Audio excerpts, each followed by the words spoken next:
do a job, right? That's a basic Hasidic two. The origins of words is Yeah, it's a world in itself. it's a real limit, isn't it? There's so many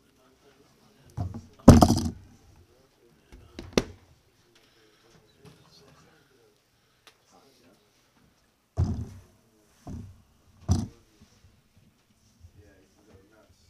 You get sucked up into it.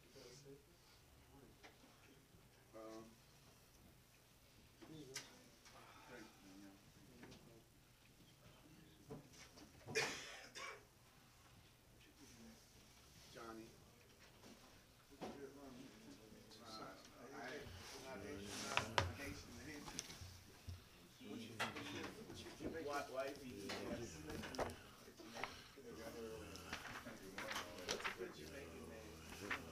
Who's that guy that ran for office in Sunny Valley?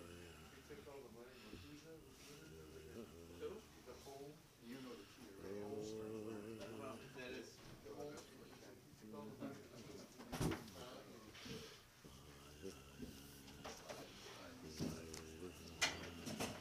I wasn't born when he was living.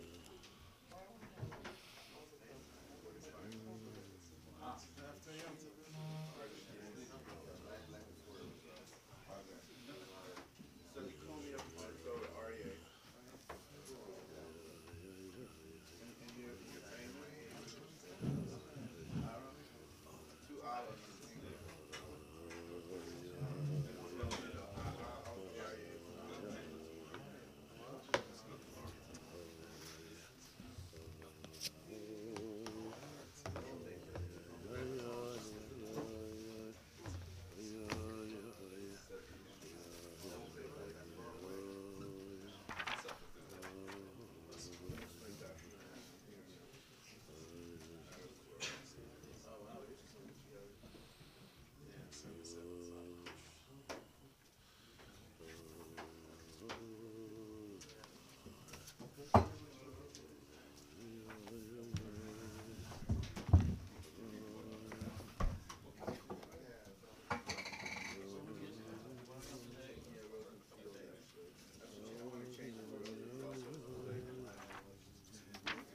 I went to the change it to fell, but it was like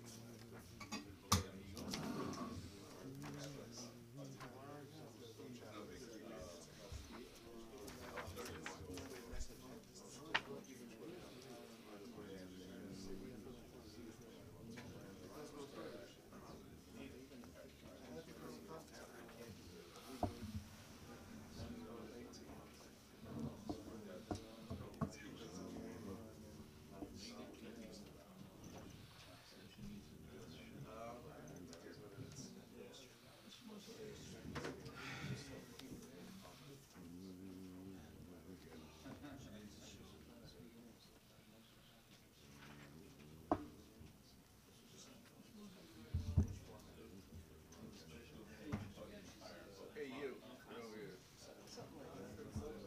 You give me a call.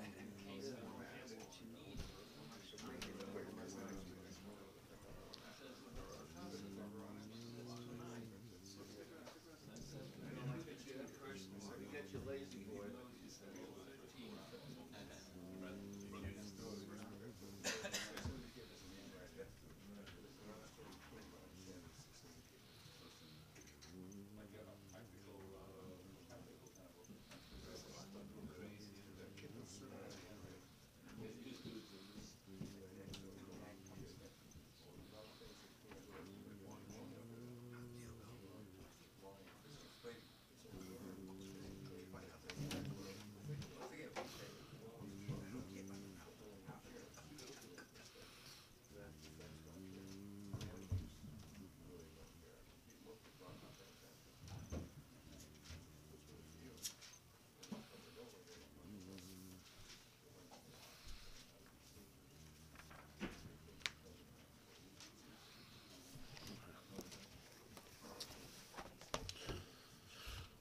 Okay, good morning everybody. A freilich and Purim Cotton to one and all.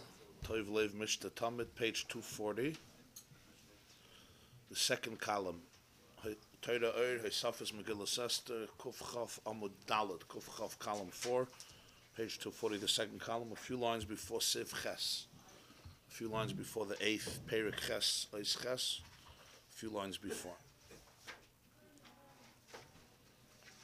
Line starts, Afagav Diulei Chazi, Mazli Lamayla Chazi. Like 4 lines before the beginning of chapter 8, Eis Ches.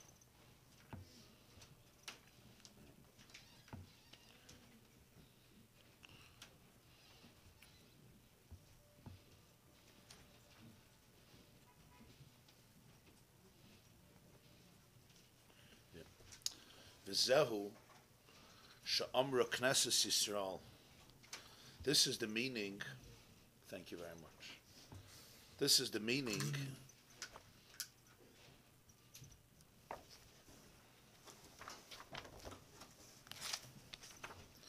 of something the Jewish people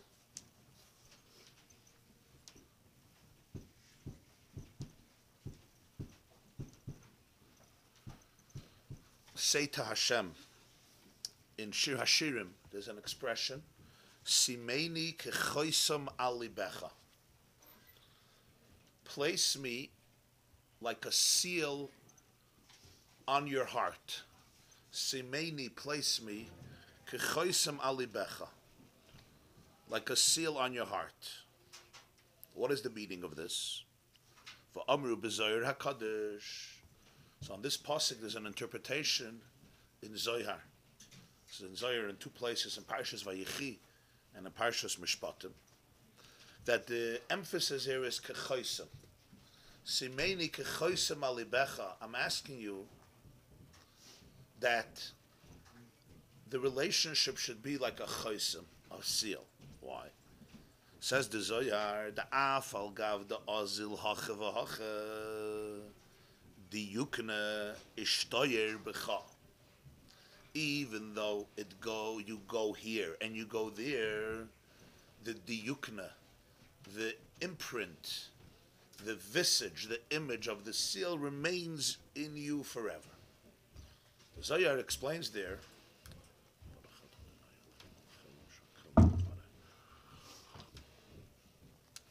What's the novelty of a choisam? What's the chiddush of a seal? When you imprint the seal, the choisam, we spoke yesterday about the tabas, on something, on a document, etc. The seal itself is gone, doesn't remain there, but its imprint remains fixed.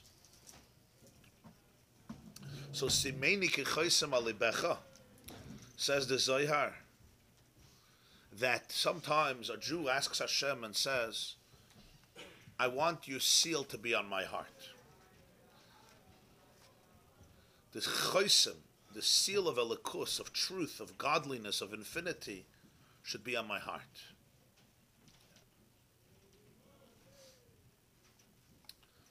What does that mean?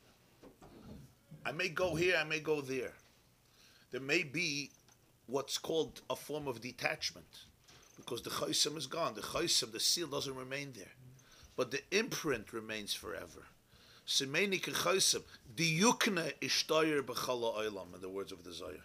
Azal hacha v'hacha, a person goes in many different directions, but there's the diyukin, the imprint of the seal, choisam, that remains fixed forever. And it's also the other way, simeini kechoisam alibecha, place me like a seal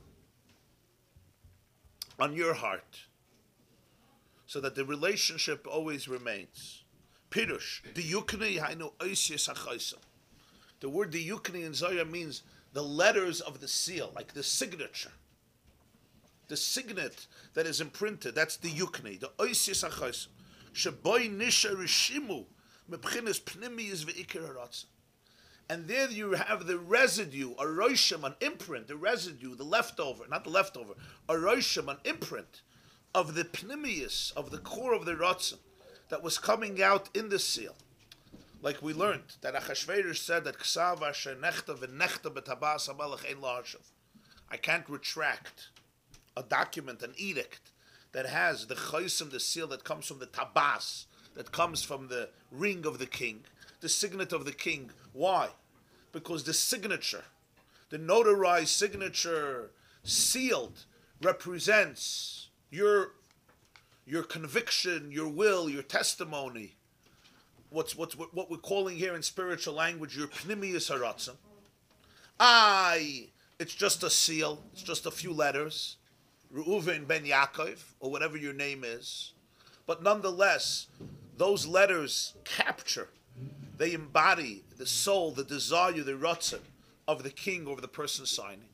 And even though the seal is already gone, but its imprint remains fixed forever. And that's the nekuda of a Jew. That even though Haman tries to get the ring of the king, but ultimately it goes over to Mordechai. Mordechai gets it. So as the Balatanya explained, what's the idea that Mordechai gets it? That Knesset Yisrael is Dovuk. It's linked essentially with Atzmos Alakus, with the essence of the Ein Sof. And this is what he said, you see this, that with all the pleasures in the world, there's the void that remains unfulfilled. Why? It comes from this chaysim. So afal gav the azal hachavah, you go here and there. You're not anymore part of the chaysim. It would seem like, and this is the great chiddush of the Zohar, that you're detached. Meilev, the seal remains on you, so you remain connected. But the seal has touched you and then it's gone. But once it touched you, it's never gone. Because it remains entrenched, ingrained in your very essence, in your very core, and therefore ultimately you're going to come back to this. Isn't there a problem with the chasam also? It helps to give aegis against someone that is... Indeed. That's why it could be such a powerful testimony. Right. Where's it come from? From birth? It's speaking about from Yeah. birth that Yid has it? Yeah. This time it was from Parsina. Yeah. Yeah. Yeah. So he may turn here and may turn there and may run here and may run there and look for this and looks for that. And it's all part of that void that he or she is trying to fulfill. But until the person doesn't find that chaysim, until the person doesn't find the true yearning, what the void really is about, so all of the comforts and all of the treasures that the person may come across and all of the distractions ultimately will not fill that empty space in the heart which feels vacant, because deeper than everything there's a ratzon that he has to address. And that's the pnimius haratzon of Hashem that's in him. The chaysim of Elikus, the Ein Sof, the infinity that he's looking for, that he wants to touch, that he wants to connect to. So at one point that void had to be filled, right? There's a parable that was given for this concept by Reb Hillel of Parich. Reb Hillel of Parich. Parich is a city in the Ukraine, I think, right? And Reb Hillel was a chassid of the Balatanya and of his son, the Mittler Rebbe, and his grandson, the Tzemach Tzedek. He once gave, they say, a mashal from him. That there was a person who was very musical. He had a tremendous chush, a tremendous sensitivity for negina, for music, for song. And when he heard a song, it touched him deeply. People who are sensitive to niggin, it can transport you. Music can transport you to a different world. You can melt in the music, so to speak. So this Jew, this person, he once heard a song. He heard somebody singing a song. And the song just triggered such profound experiences and emotions and awareness in him. It transfixed him. I don't know if it was this song, but it was a song.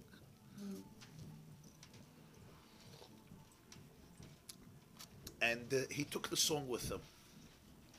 And he vowed to himself that he's going to remember it forever. But alas, he forgot the song. And it drove him insane. He was yearning to reclaim that song, because the song Mamish touched him in his deepest core. And he started to travel to all the possible places where he might have heard the song. And he asked people to sing songs to him because he wanted to hear that song. And whoever was capable of singing a song, and even people who weren't capable of singing, he went to every concert and every symphony, every concerto and every performance and every opera and every cantorial presentation in order to be able to maybe hear that song. And he spent money and paid singers and composers and musicians. And he heard a lot of beautiful songs, some not such beautiful songs. And even though he forgot the original song, but he knew that the songs that he's hearing is not that song. They didn't touch him in the same way. You know, you could forget a song, but you know that you're not hearing it. And he searched and searched and searched to find that song. And people were singing. They said, "Was willst du?" He said, "It's a song, but it's not that song. It's not my song." So he said that the neshama, the soul, has a choisem. It has a seal. Simeni ke choisem alibecha. It has a song. It has a niggin. It heard the song, and it's the soul's niggin. That's my niggin.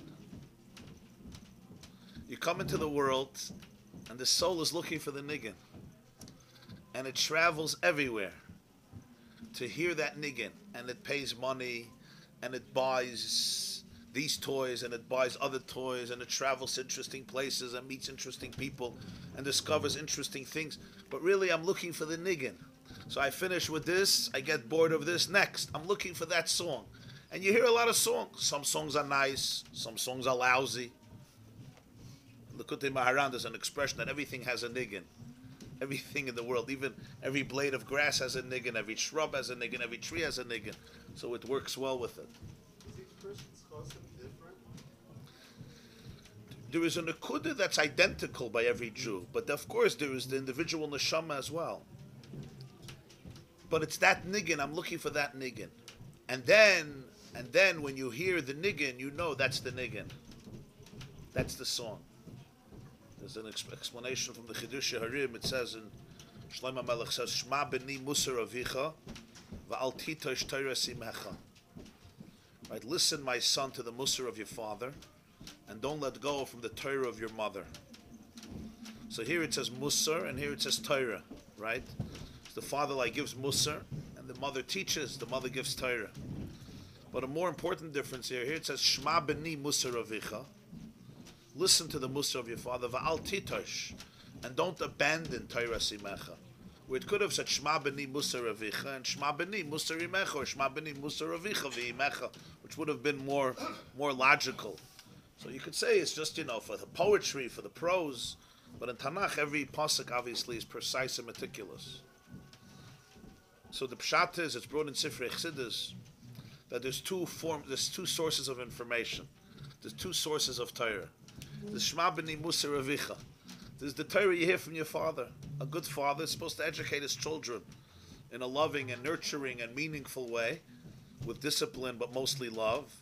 So it's musar avicha. But then there's another Torah. Va'al titosh Torah simecha. This Torah doesn't have to be taught to you. It was already taught to you. Because the Gemara says in Nida, daf lamed, tinek b'mei imay melamdin oiseh kol haTorah kula. That a child, a fetus in the womb of its mother, learns the whole Torah. So already, in the pre-verbal self, in the pre-self-conceptualized self, when the embryo is beginning to form and the fetus is beginning to develop, there is the simeni kechoisem alibecha. There is the Torah that's ingrained, entrenched in the psyche and the soul of the child. So this you don't have to hear. Va'al titosh Torah simecha. This is the Torah of your mother. This is the Torah that comes from your mother. In the womb of your mother, it came into you. And therefore, throughout your life, you'll hear a lot of things. You'll hear a lot of things. If it's real Torah, it'll resonate because you already heard it. If it's real Torah, you already heard it. It resonates deep inside because the yukne ishtar b'chal it's going to resonate. In many ways, How do you know you're hearing Torah? How do you know it's real Torah? How do you know? You go to a shiur, yeah? Or you read, how do you know it's real Torah?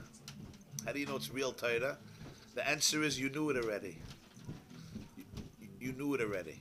It doesn't mean you knew all the information, obviously not, but it means you knew it already. It resonates in a very deep place. So stimmt mit der Oimek HaNeshama, the depth of the soul. Now this doesn't mean it doesn't challenge you.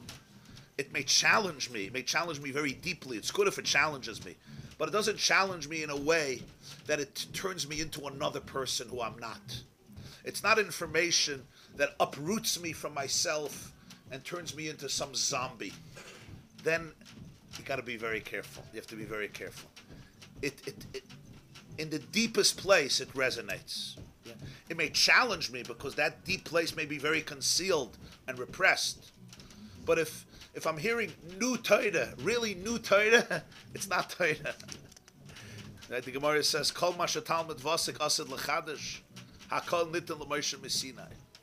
If it's a real chiddush, it's nicht good. If it's a real chiddush, if it's a chiddush is good, but if it's a real chiddush, it's nicht so good, because it means it's detached. So this is the diyuknei shtar b'chal ha'olam. Wherever a Jew goes, we don't only mean geographically, of course. You mean spiritually, emotionally. Azil hacha v'hacha, but diyukna. There's the chaysim of Ein Sof. There's the chaysim of a lakus. That is shtar b'chal ha'olam. And as the Balatanya said, as we learned yesterday, that a person could go and chase his whole life so many different things, and he thinks he's chasing that, and he is chasing that, and yet he gets it, and there's still the aspiration to something. There's a depth, there's an unquenchable thirst and yearning that comes from a different type of void, and this void must be addressed. And this is the tabas hamelach. The tabas is the makif, it's the soiviv. The makif and the soiviv means that which may not be conscious in you, that it suits your capacity, you can identify what it is, you understand it. It's what we call l'mayla min hatam v'das, l'mayla min haseichel, even though it's your mamash, your essence.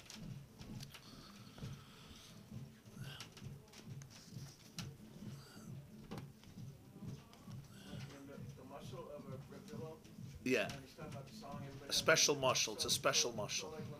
And then when you hear the niggin, you're like, aha. So it pertains in a person's life, like maybe one person's gone to davening, another is to learning, another is to a certain type of learning, another one likes doing a certain type of festival, like that type of thing, that's their song, and they their best song, maybe. It's like coming home. It's like coming home, yeah. It's Music of the soul. the music of my soul, yeah. The music of my soul. We all like a lot of different nigunim. Yeah, and you know this is a niggin, but it's nicht my niggin. It's not my neshama's niggin. It's a niggin. Also, how could it be that a yid born as a Jew becomes very assimilated? Sometimes even when you speak with them, the Shema Torah, like an emistic Torah, doesn't sink. It doesn't.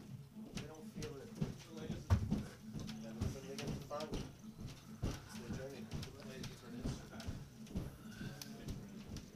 Does a born great artist be born being a great artist? Because someone learning, he knows something is looking at first, but he loves history. Right. Sometimes part of finding our song is to helping other people. And sometimes the resistance and the negative is also part of this. I once shared with you a Maisa, I think. I heard it from I heard it from Rabbi Yadin Steinsaltz, Rabbi Yadin Even Yisrael. You know Rabbi Yadin Steinsaltz from Yerushalayim, huh? The one who made the Gemara, the Steinsaltz Gemara, a lot of Svarim. He's a brilliant man. So I once heard from him many years ago. I can't say I remember the story verbatim, but the Teichen I remember quite well. It's very, very powerful message on this mahalach, on this guy. It was Shabbos morning. He was going to daven. He lived then in the Moshava HaGermanit, the German colony in Yerushalayim. And he davened Shabbos morning in the old Stadt, in the Rova, in the old city of Yerushalayim. There's a Rova, there's a shul called Tzemach Tzedek over there that was built by the Tzemach Tzedek, the grandson of the Balatanya, in the 1800s. And it was actually the one shul that survived the Jordanian occupation of the old city of Jerusalem from 1948 to 1967. 19 years, Jews that had no access to the Kaisel and to the old city of Yerushalayim. When Israel liberated those territories in 1967, so the shuls were terribly disgraced, destroyed, and this shul remained intact, and they rededicated it and rebuilt other shuls ultimately. So he goes there Shabbos morning to daven. It's like a nice little shul over there in the old city, in the Rova. In the Jewish quarter, yeah, in the Altstadt, yeah. The Rova, they called the Rova. So he was walking from the German colony. I don't know if it's a 45-minute walk, 40-minute walk, an hour walk. It's a shtickle mahalach. And he meets somebody in the street, somebody he knew, he was acquainted. I think he identified him as a extremely left-wing Israeli artist. And you know that left-wing Israelis are really left-wing, not like American left-wingers. American left-wingers, although America's catching up today. But Israeli left-wingers have a special chush because of this chaysim. Because of the chaysim, they have a... it's unique. So Shabbat Shalom, ma shlomcha, how are you? Efa halacha Rav, he says, where are you going? So I'm Knesset. Going to daven Shabbos morning. It was early in the morning, wherever it's at. He says, Efa kvadah halech, where are you going? So he says that in Yerushalayim there's a place you could still get bacon and eggs. We'll cover Shabbos Kodesh. He makes sure to go to this place where you can eat davarachi, you can eat chazer for Shabbos. Okay, he says, what are you doing for lunch? He says, for breakfast. What are you doing for lunch? He says, there's a place you can get shrimp and lobster. So the covered Shabbos, he goes to that place. And for Shalashudas, for Shalashudas is a place where you can get real yayin nesach. So that's where he goes. What do you do in between? So in between, he says he makes sure to go to the beach with books, so he can be over on Tiltal, Dalet Amos, carry his books and read them and so forth. So Rabbi Adin Steinzalt smiles, and he says 3 words, Ani mekanebecha. I'm jealous of you. So the guy says, Vaday she'ata mekanebi. Of course you're jealous. You're going to a boring shul to do your religious things. I'm a free person. I can do what I want. Of course you're jealous of me. I don't have the burden, the yoke of religion. So he says, I'm not the reason. He actually grew up as a secular boy. He became a Baal Tshuva later. He says, it's not the reason. He says, so why are you jealous of me? So he said, I'm jealous of how deeply Shabbos affects you. I can't say that about myself. I go to shul, I come back, right there, another Shabbos. He says, for you, Shabbos affects you so deeply. You can't just stay home and do nothing. Relax, read, sit on the couch. No. You have to look for a place with bacon and for shrimp and for non-kosher wine. You have to make sure to violate Shabbos as much as possible. So he says, I think it would be true to say, Shegam ata shomer Shabbat. You also observe the Shabbos. You just do it in a different, untraditional way. You also commemorate Shabbos. You just do it in an untraditional way. And I think you do it even more than me. That's what he told them. The Hest. But the Yid became a Shomer Shabbos. The Yid became a Shomer Shabbos. Because he noticed from this itself, what's this resistance? You don't, weitergegangen. That's why you'll see very often the Jewish atheists, I often say this in lectures, the best way to say it is, Jewish atheists deny God with a religious fervor. An atheist is supposed to be not religious. But we have today Jewish atheists, they're very religious. They're religious in their atheism. But if you're a real atheist, where's this passion coming from? An atheist, by definition, I guess that's an agnostic. Really, the definition of atheism is a little complicated because how do you know not? You don't know yes, but the passion, where's the passion coming from? It's almost like I'm trying to get rid of something that's very deep in me. So the Chiddush here, the Nekuda the Balatanya is teaching us here, which became a Yisoid, a tremendous fundamental idea in Yiddishkeit Bechlal, and emphasized especially in Teres Hanister, and by the Baal Shem Tov and his students, and in Teres Chabad, is this Nekuda that the Chosim of an Ein Sof is imprinted in the very core of his psyche, even if it's not consciously understood and processed and accessed and explained.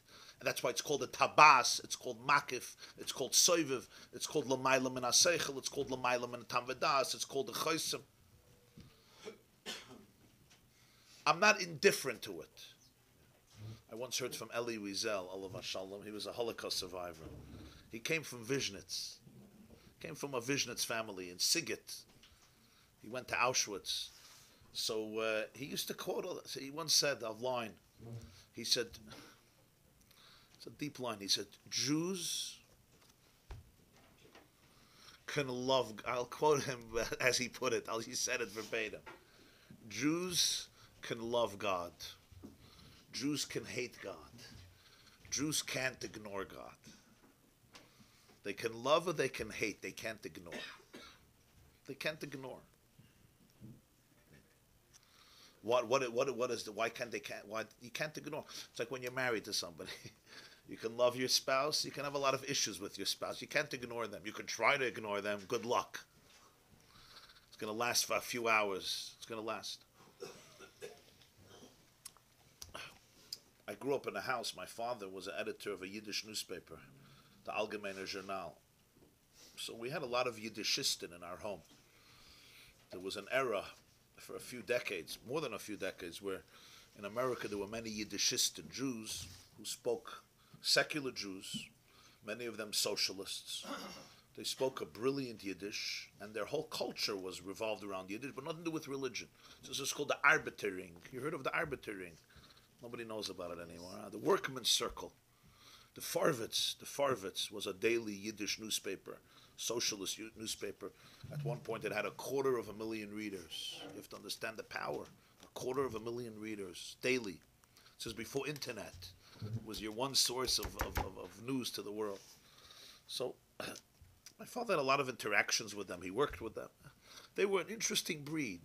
All Yiddish, but despised Judaism. Yiddish on Yiddishkeit. And it was a whole culture with literature, rich literature. At one point they had 600 Jewish schools, Yiddish schools. 600 Yiddish schools. Today there's maybe 3 left. In the States, in South America, yeah. In the States and Canada, yeah.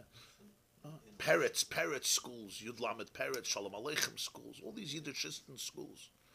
It was a whole world of hundreds of thousands of Jews, maybe millions. Well, nothing remained because their children already, assimilated into larger culture. What should they speak Yiddish in America? What's the value of Yiddish? If you're living in Williamsburg, you'll speak Yiddish. You're living in Muncie, you're living in Bar Park, you'll speak Yiddish. Yeah, but what is the value for them to speak Yiddish when they wanted to integrate? They still have offices in New York City. Yeah, YIVO. You have the Yiddishist offices, yeah. A lot of money left over there, yeah. Okay. So I knew a lot of them well because growing up they would come to the house. They were an interesting breed, very interesting breed, and so I was once speaking to the head of the Farvitz Ephraim, which was the forward. It later converted into the forward. So he shared with me they used to do an annual ball, a banquet, like a dinner, a festive evening, for all of the employees and all of the members of the Workman's Circle, hundreds and hundreds of people. So I said, did you have a date for the ball? When did you do it? He said, yeah, the night of Yom Kippur. The night of Yom Kippur. I said, what's the night of Yom Kippur? Why do you do it on Tu B'Shvat? It's a Yom Tov. Not going to do it on Tu B'Shvat. No, why didn't you do it Yud Zayin Shvat? Why didn't you do it Tes Adar?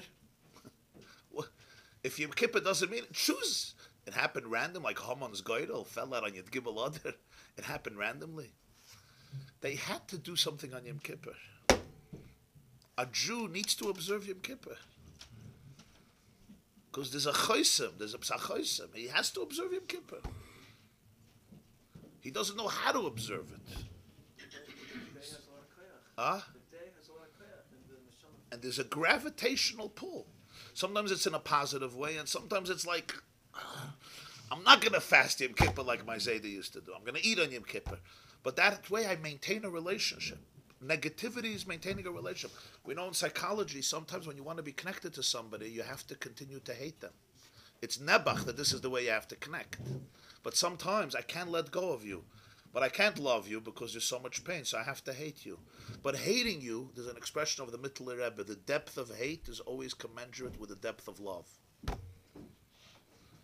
The emotions that you have towards your mother is like no emotions you have towards anybody else. Or the emotions you have towards your children or towards your spouse. Why? Sometimes very negative, because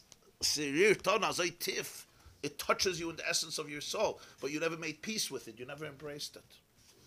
That's what the pshat simeni kechoisem alebecha. And this is not something that he can always consciously identify and clarify. If he would know exactly what his void is, what he's looking for. He doesn't know what he's looking for. He just knows this is not good, this is not good, this is not good, this is not good. He needs another revolution, and something else, and something more, and something else. But what you're looking for is not all of this. You're looking for something else. You're looking for something deeper. Just you don't know. Your mamish don't know. So somebody who doesn't see the pnimiyus of a yid, just sees the chitzonius, will look at this person and say, he's the furthest from Shabbos. This guy's the furthest from Shabbos. Somebody who understands the pnimiyus says, no, he's also connected to Shabbos. He's connected to Shabbos. There's a Gemara in Maseches Chagiga in Bavli and in Yerushalmi, even more Barichas. Same Nakuda. The Gemara says, there's a Maise, Toner Rabbana, Hafla de Kamaisa, Chagiga Daf Tesvav. We once spoke about the story from another angle, about the names, but here I want to focus on one Nakuda, that there was Elisha ben Avuya. Elisha ben Avuya is the only Tana we know who went OTD, as they call it today. Yeah, over the derech, Kitzitz ben Atiyas. He completely left Yiddishkeit. Now, this was quite news at the time, because Elisha ben Avuya wasn't a kid who was ADD, ADHD, PDD, thrown out of 9 schools by the time he was bar mitzvah, and then thrown out of the house and ended up in footsteps. Elisha ben Avuya was considered a Tchav of Rabbi Akiva, a Rebbe of Rabbi Meir. He was like mamish from the Gedolei Hadar, from the greatest of generation. He was a Gon Olam, a huge Talmud. I mean, he was like from la creme de la creme, and he left. He left. So this was, you understand what it did. It wasn't a regular story. And it's the only, we know there were hundreds of Tanoim and Amirayim. We know of only one. Elisha ben Avuya made an impact. It made such an impact that they don't call him by his name anymore. They call him Acher, the other one. So there's a story there that Reb Meir was once giving a shir on Shabbos. The Gemara says. And Elisha ben Avuya was horseback riding on Shabbos, and he came by, and they told Reb Meir, your Rebbe is outside. He stopped the shir, he went out, and he started to follow Elisha ben Avuya. Elisha ben Avuya started to go horseback riding. And the mayor was running after him, and he was giving a shir as he was horseback riding. At some point, Elisha ben Avuya told the mayor, go back. I was counting the steps of the horse. It's Tchum Shabbos. You're not let it go any further. So the mayor said, you also come back. He meant both things, come back and come back. Elisha ben Avuya said, I can't come back. Why? The way the Yerushalmi says it is, it was once Yom Kippur, Shabbos. I was horseback riding on the Harabayas, around the place of the Kodesh HaKadoshim, when there used to be the Kodesh HaKadoshim. The Harabayas used to be a real mountain. Adrian lowered the mountain by 1,000 feet or more. But it used to be a har like this, a real huge mountain. And he was horseback riding. It's a great place for horseback riding. And it was after the Churban Beis HaMikdash, a few decades. On Yom Kippur, on Shabbos, he was horseback riding where? In the place where there used to be Kodesh HaKadoshim. Now, he knew where the Kodesh HaKadoshim was. He was probably alive when the Beis HaMikdash was still there. And I heard a baskel. And the baskel, I heard from behind the curtain, I heard Hashem say, Shuvu bonim shoivavim, chutz meyacher.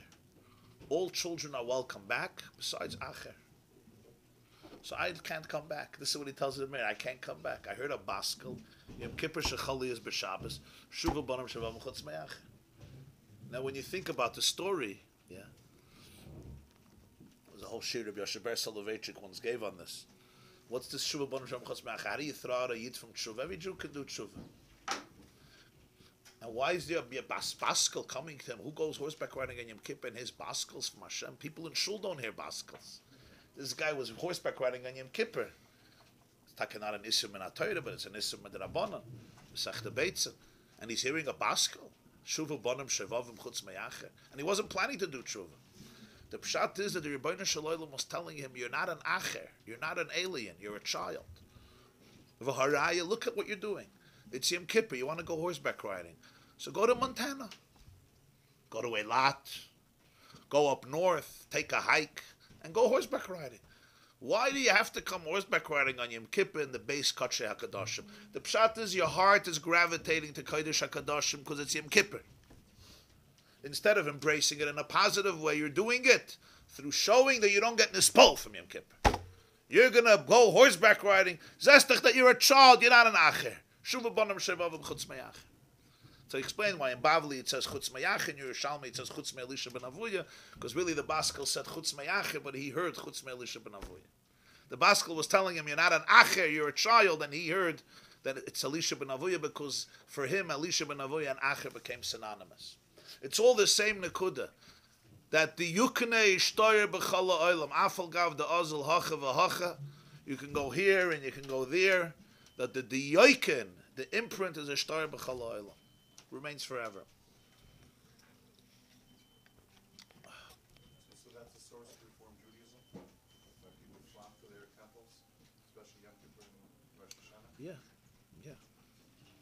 A Jew feels something Yom Kippur. I once heard from Rabbi Manis Friedman, he said, imagine somebody stands Sunday, yeah? I'm not telling you to do this at home, but just imagine somebody stands Sunday outside of a church. This is not homework, I'm just theoretically. And a fellow Christian comes out, and you say, hi, good morning, good afternoon, how are you? Beautiful Sunday day in New York. How's your day? Awesome, I'm coming out of the church. Tell me, do you believe in the Lord? Of course I believe in the Lord. If I wasn't believing in the Lord, why did I just stand there 3 hours screaming hallelujah? Of course I believe in the Lord. Okay. Friday, a person stands in front of a mosque. Somebody comes out. Good afternoon. Have a good weekend. Do you believe in Muhammad? Of course I believe in Muhammad. Why was I now kneeling for 5 hours? Why was I kneeling if I don't believe in Muhammad? Why did I just finish fasting a whole month of Ramadan? Why am I praying 5 times a day? And why am I soon going to Mecca if I don't believe in Muhammad? Of course I believe in Muhammad. Then go to a Buddhist ashram. And some Buddhist monk comes out and asks him, do you believe in nirvana? Of course I believe in nirvana. Why have I been doing transcendental meditation for 35 years? I want to have one and all in one. Of course I believe in nirvana. And then go to a Hindu monastery where a Hindu comes out and asks them, do you believe in karma? Of course I believe in karma. Why have I had this worm in my garden for the last 49 years if I don't believe in karma? Now he says, go to Temple Emmanuel on 5th Avenue on Yom Kippur. Okay? A Jew comes out, takes off his yarmulke, I don't know if he was wearing, waves down a taxi, hails a taxi.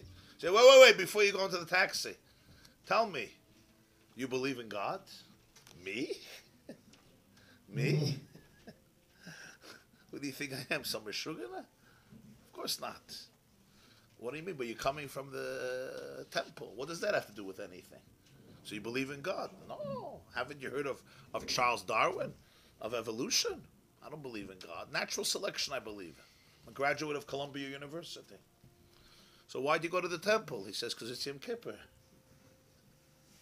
He says, but you don't believe in God? Of course not. So why Yom Kippur you go to them? And he looks at you straight. He says, a Yom Kippur, a Jew goes to the temple.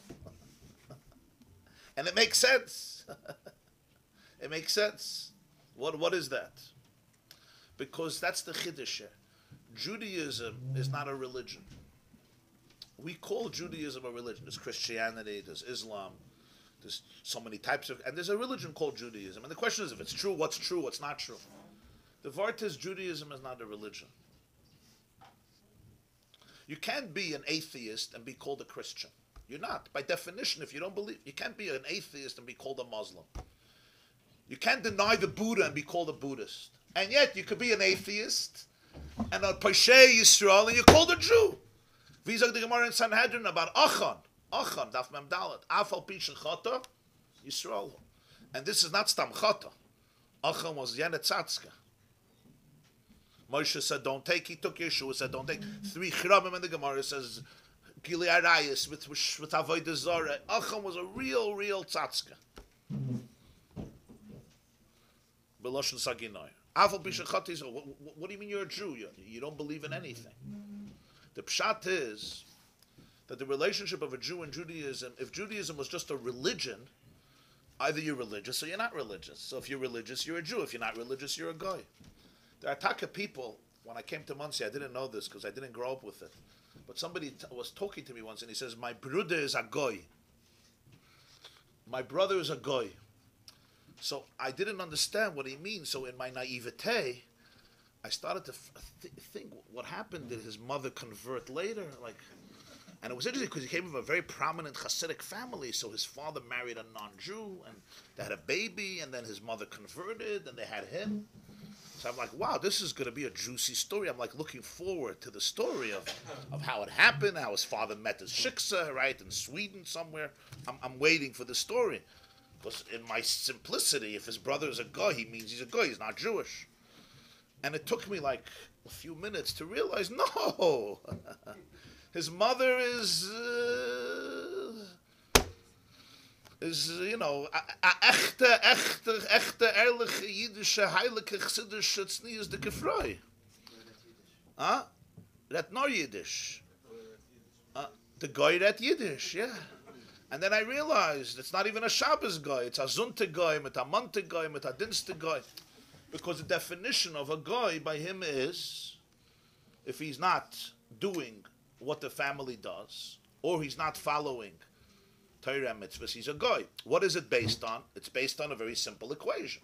The definition of a Jew is you're religious. If you're not religious, you're not a Jew. So my brother became a guy. But we see that the halacha doesn't see it that way. Afal pi shechata Yisrael. Even a Jew that shmadzich, forget about a Jew who's secular, a Jew who's shmadzich.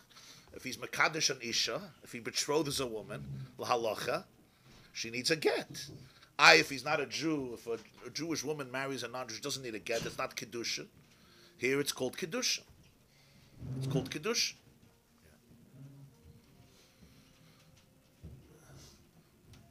So even though the gabi different halachas, wine or other things, it'll have the status of a non-Jew, lepoil mamish, kiddush of kiddushin. So what's the Havana here? The Havana here is that Judaism and the relationship of Judaism and a Jew is not a religion. Judaism is like the color of his soul. You can't change the color of your soul, change the color of your eyes. Judaism and a Jew are essentially connected. It's a soul identity. I can observe it, I could not observe it. I could be aware of it, I could not be aware of it. But I can't not be it. It is who I am. It's my spiritual genetic composition. I could say I'm not this person, but it won't change the fact that this is who I am. This is my essential innate identity. A person could decide one morning that he's a horse. You could decide it, right? And you could live that way. There are people who decide it, and they live that way. They live like horses. You could decide you're a behemoth and live that way. But it's not going to change the fact that you're not a behemoth, you're a person. Not that there's anything wrong in being a behemoth. A behemoth is a wonderful thing. It's just you have to know what it is. There's a bird and there's a mammal. And it's not about judging better, worse. Every nivra in this world has its parameters. The rabbi once from Sydney sent me an email. An interesting email he got. somebody sent him a question. He grew up in a Jewish home in Sydney. I guess very secular, somewhat traditional. And he never liked Jews. He didn't like them. So when he started to date, he told his mother, I don't want to date Jewish girls. I want to date non-Jewish girls. And that's what he did. And he married a non-Jew. And he never even told her that he's Jewish. Because he didn't want to observe anything Jewish in the house. Not Hanukkah, and not Yom Kippur, and not Rosh Hashanah. In other words, mamish, no vestige. They have children, the children are Jewish. He never even told them they come from a Jewish family. Huh? He's Jewish. She's not, yeah. Yeah.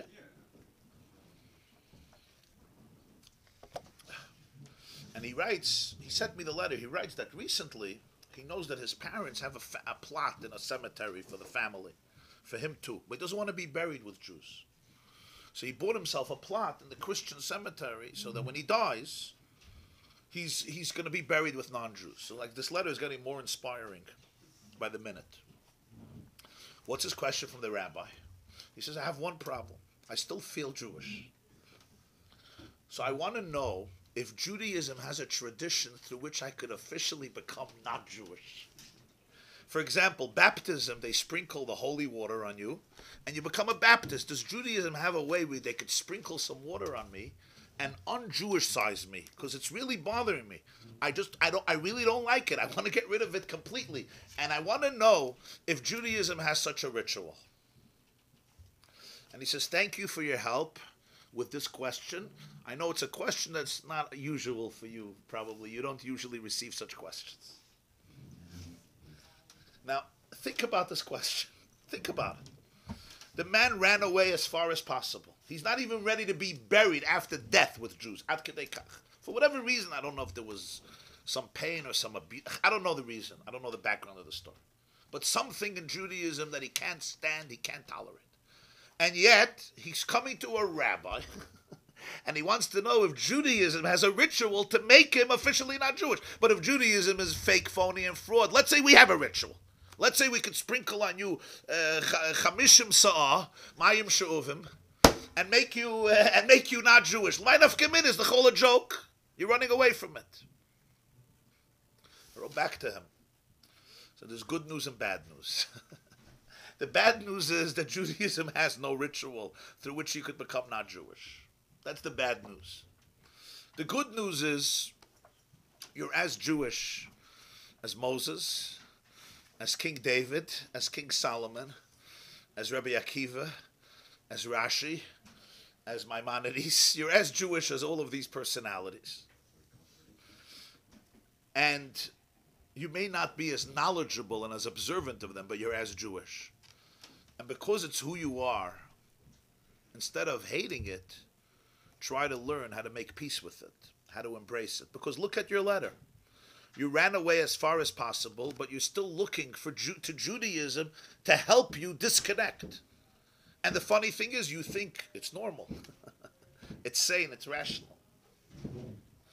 I once had a teacher, he's already in the Olam HaEmes of Melech Tzvibel, he once said a story. I don't know if it's a real story or not, but it's certainly an interesting story. Moshe Mendelssohn was the father of Reformed Jewry, Moses Mendelssohn. He himself, an interesting person. They say he used to daven Shachas, Mincha, Ma'ariv, but he had children, and most of them converted to Christianity. And he lived in Dessau, in Germany. And so he had a Talmud. And he was the father of many of the Reform leaders and rabbis of the first generation in Germany. He had a student who completely left Yiddishkeit. And he once came to an old Rebbe of his. And he asked him how he's doing. And he said that he's doing very well. But he has an inner void that he can't get rid of. He can't get rid of it. So he said, Avada, because you're a Jew. So he says, how do I get rid of it? So he says, you need more tumah in you. If you have more tumah, you'll get rid of it. He says, how do I do that? So he says, you have to drink the Negelwasser water. You wash morning Negelwasser, so it takes off the Ruach HaTumah. Drink that water, you'll digest the tumah, and then you'll get rid of it. You'll be a happy person. This is what his Rebbe suggests to him. So the way he told the story was the Jew took it seriously and he went home and he started to drink Negelwasser water to be able to ingest the tumah. And guess what? It was like a drug. It was like a pill. He started to feel better. He filled menuchas hanefesh. So he became a frumma yid. If he realized this is the power of the Negelwasser, became an ehrlich yid. It's all the same nekuda. The nekuda is that the yukne shtar b'chala olam. Afal gav the azal, a person dreht sich here, there, dreht sich. There's a lot of hakafas a person makes in life, but the yukne, there's the chosim, simenike chosim alebecha, and therefore ultimately, as long as he doesn't fill that void, and the void is not a chitzoni, is the void that he joins people who look a certain way. The void is a very deep one. It's a very internalized one. It's that niggin of Ein Sof, that niggin of infinity. So because the chaysim is there, it also can't be obliterated because it's l'mayla, and that's the chiddush of makif. If it was an inyan of pnimi, then if you don't feel it, you don't have it. The idea of soiviv means even if you don't feel it, it doesn't mean you don't have it. That's the difference of mamale and soiviv. Mamale means it depends on your experience of it. As much as you experience it, that's how much you have it. The tabas, which represents makif, means it's above you, it surrounds you. What's trying to surround you? It's not there because you feel that it's there. It's there because it's there even beyond your feeling. In fact, the fact that you don't feel it is not because it's not there, it's because it's deeper than your feelings. It's much deeper than your feeling. So the filter that allows for you to feel things doesn't contain it because it's deeper. So it's not there, it's less. Makif means it's there more. So the fact that I don't feel it doesn't mean it's not here. There's things I don't feel it, it's not here. That's mamale. Soiviv means it has nothing to do with that. It's essentially here. If it's essentially here, it has a tremendous impact. It has a tremendous impact on the person.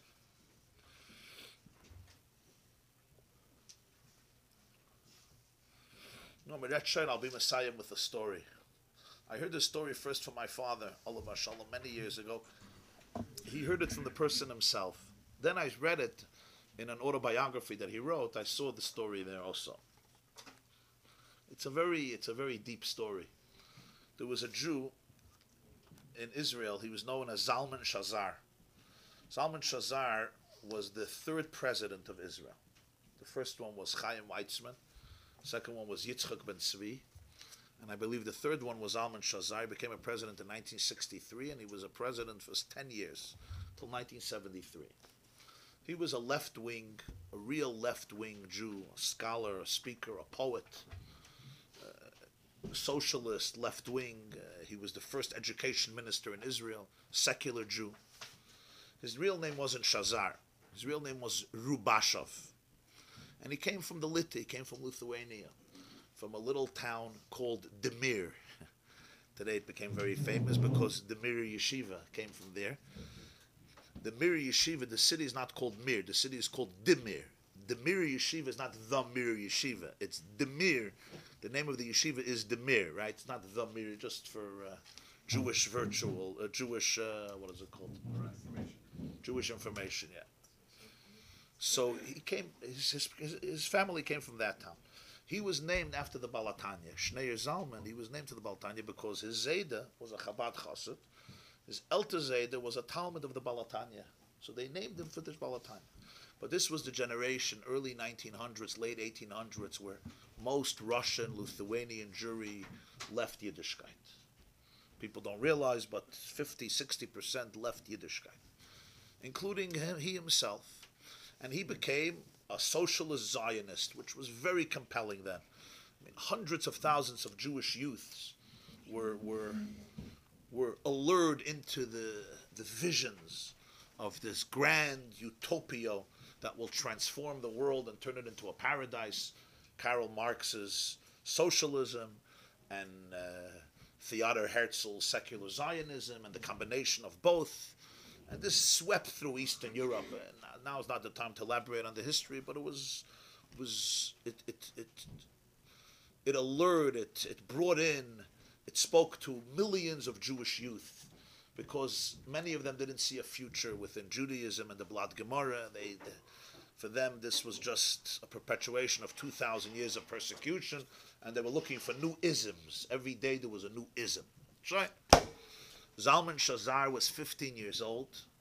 So later he changed his name from Rubashov to Shazar, because Rubashov doesn't sound Israeli. It's not Sabra. It's a European, Eastern European name, Rubashov. Yiddish name, Rubashov. Shazar is more Zionist sounding, and Shazar is an acronym of Schneier Zalman Rubashov, Shazar. So it's called Zalman Shazar, that's how he's known. He was going up to Eretz Yisrael, it was then called Palestine. In the early 1900s, this is, he was born probably 1890, so he was around 15 years old. This is right before the First World War, or I think shortly before the First World War. He was a young teenager. He was making aliyah. He would be from the chalutzim. You know what the chalutzim are, yeah? The workers to build the land. And he really integrated, and he became the first education minister and then the president of Israel. And he was very well known in his day. The last Shabbos before leaving to Palestine, to Eretz Yisrael, he decided he was going to go visit his Zayda. His Zayda was a Chassidish Yid. Zayda was a Chabad Chassid living in the Mir. And like a very, a Fatzaitish Yid, a real Ehrlich, fine Yirish Shamayim. And he decided one Shabbos, simply out of respect to the Zayda, he's going to be with him, and he's going to follow that Shabbos. He's going to be with the Zayda completely. Now, despite his personal persuasion, he's going to be there fully. His grandfather was excited to see him, obviously, and he put on his yarmulke, and he went in, out of Shabbos. So he describes this. My father told it to me when I was a kid. I think he heard it from Zalman Shazar. He went to the mikveh with the Zayda before Shabbos, and they went to shul early, and they sang Shir Hashirim together. Then he said his Zayda learned with him Likutei Torah from the Balatanya, and then they got ready for Kabbalah Shabbos, and they davened. He said it was so beautiful, the old shtetl, simple Jews. Most Jews over there were elder. They were singing Lechadoidi. And they went home. He says at the table there was nothing but nigunim and divrei Torah of a Zayda. And then Shabbos morning they woke up early and they learned. So they went to the mikveh again and they went to shul and he learned with him again Likutei Torah from the Balatanya. And they davened. And the whole Shabbos, it was just a Shabbos in a very, very observant niche, in a cocoon in the Mir. And Mitchal Shuddus. And the whole Shabbos they fabreng together and spoke. And his Zayda loved the fact that the Einikel was there. His Zayda was a Talmud Chacham. Mitzvah Shabbos, Malava Malka, Sunday morning Shachris, Pas Shachris, breakfast, and then he was taking there were no trains in the Mir, but there was a place where the Balagolus were, the coaches. And you rented a coach, and he took you to a nearby larger city where there was a train station. He would take a train, ultimately would bring him to Turkey, and from Turkey he would get to Eretz Yisrael. So after breakfast, Sunday morning, the Zayda took him with his chamadan, with his suitcase to the Balei Agolas, to the coaches over there in the Mir. Over there, the Zayda told him, Azai, before he left, he said, we didn't speak about this a whole Shabbos, but now you're leaving. And I know that you're going your own way. I want to tell you something. I want to tell you a tradition that I have. And I never heard this before. This I heard through my father, through Zalman Shazar, that he heard from his Zayd. We have a Messiah. There are three types of songs in life. There's a niggin that you hear it, and you like it, but you forget it. You forget it, and that's it. There's another niggin, you hear it, and you like it, but it doesn't stop playing in your head, like a mosquito buzzing, You hear a niggin, like the CD plays over and over and over again, and it drives you crazy. You want to get it out of your head, it comes back. So both of those nigunim are not connected to your neshama. The first one you forgot, the second one is driving you crazy. The third niggin, you hear it, it becomes ingrained in you, and it doesn't drive you crazy. It's not always playing, but whenever you need it, you remember it, and you could sing it, and it's available. That's the niggin that's connected to your shayrish neshama. Your soul is rooted in that niggin. And then he said to him, by us it's a Messiah, that Chasidei Chabad, their neshama is rooted in the Alter Rebbe's niggin. The niggin of the Dalet Babas. You know the niggin.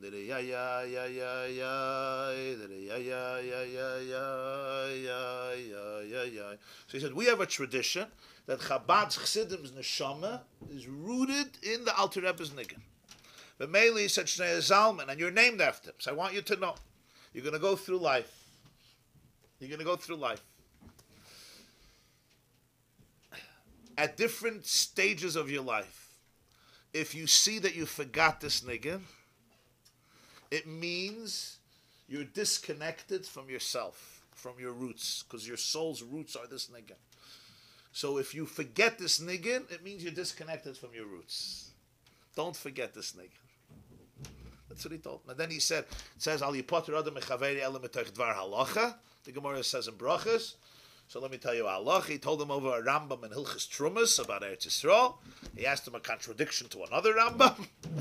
Tried to answer the question, find the halacha. He gave him a kiss on his forehead, and he told him goodbye. He was a Jew in his 80s.